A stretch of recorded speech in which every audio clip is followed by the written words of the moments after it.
Here's a quick overview of Project 3 for this semester. This is fall 2020. Um, in Project 3, we're going to do a group game, and since we have a relatively small class, only 4 students, we're going to all work together. There's an introduction to Project 3 here, and part of this is to develop a socially impactful game or some game that will help improve the world or have some positive impact. So not just an entertainment game, but something that will do something like that. The project is broken up into 4 different deliverables. You start with the game plan, where together you guys will decide what kind of game you want to make, and that is due on November 30th. And then the following week, the game is actually due, and it's again similar to Project 2. You need to develop some skill that you need to go over and talk about that. You need to actually deliver the game and demonstrate it, and then you do a reflection on the game itself. A couple things, there's a little tutorial about working with teams with either GitHub or with Unity Teams here. You can decide how to set that up. And then as far as games for more than entertainment, there's a short video I recorded and then some examples of games out there. So there's lots of interesting games that people have developed or things that they've tried to gamify. I'd recommend, if you haven't seen these some of these TED Talks, they're very interesting.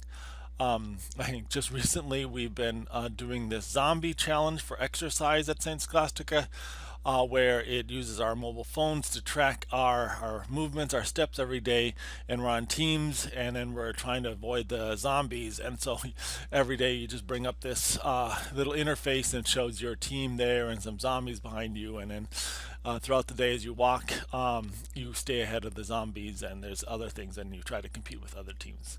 So that's just a simple example of kind of a game that is designed, a gamification of exercise, actually, to help us become more healthy for that. And again, there are some other resources here if you just want to try to look for some inspiration or some ideas for things.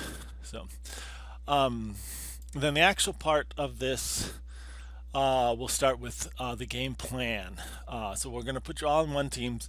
Usually we have students sign up for teams, but I've filled up this game sheet here.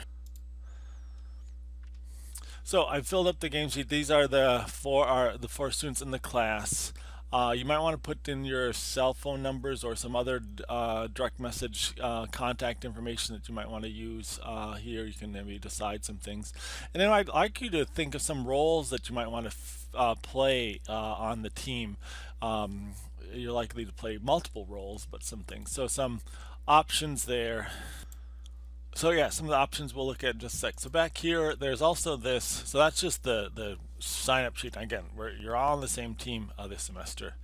And then this, since you're all on one team, I started a simple planning document for you and linked that in. So that's here.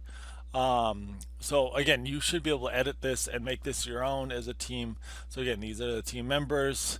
I want you to start by proposing maybe some project ideas. I don't know if you want to try to get a couple of you together to discuss project ideas. That's just fine. I'll leave the communication up to you, and I know that's somewhat challenging at times, but that's part of this learning process, is to figure out how to work together as a team and share information. So you can decide. But what I'd suggest you do is start coming up with some different ideas of types of games, and then maybe start listing who likes different ones. So I just put one game idea, and then I assume that a couple people were liking this, and then you could make some other ideas there. So maybe you could have everyone in the team just suggest some ideas and vote on it or something like that. But again, it's up to you. And then you want to select a game. And then you wanted to give the game a title, a description, and fill out some of these things. Here are some roles, that people can play. So some things you can think of as far as dividing the tasks up is, you probably need a project manager who manages communication. You probably need a lead designer who's going to help, basically control the main part of the game and add and import things from other people.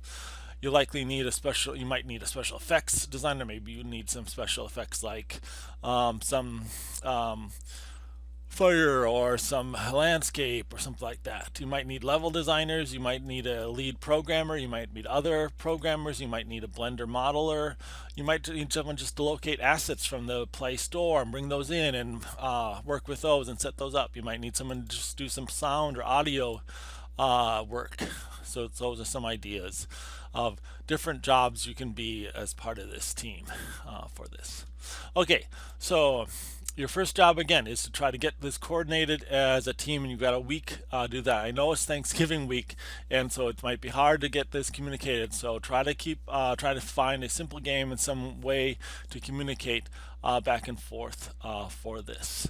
And then again, you want to look at what kind of skills you want to do, and that'll kind of depend on what kind of role you want to do. You want to do some more programming, no, more Blender work, more, there's particle systems in here. There's vehicle movement if you want to do something with that. There's lots of stuff. And again, if there's something that you want to add to your game, check with me, and I can maybe suggest some resources for that, or something you can use, or some tutorial that you can read. So basically I want you to just find something you're interested in, find a tutorial you can go through, and then show how you can incorporate topics from that tutorial into your game for this. So okay, and again, you'll deliver the game here, and then you'll do a reflection on the game. So that's the overview of this project. Yeah, I hope it will be exciting. Again, it's always challenging working with a team, but again, that challenge is some good part of the learning process, and I think you can get a lot from this process.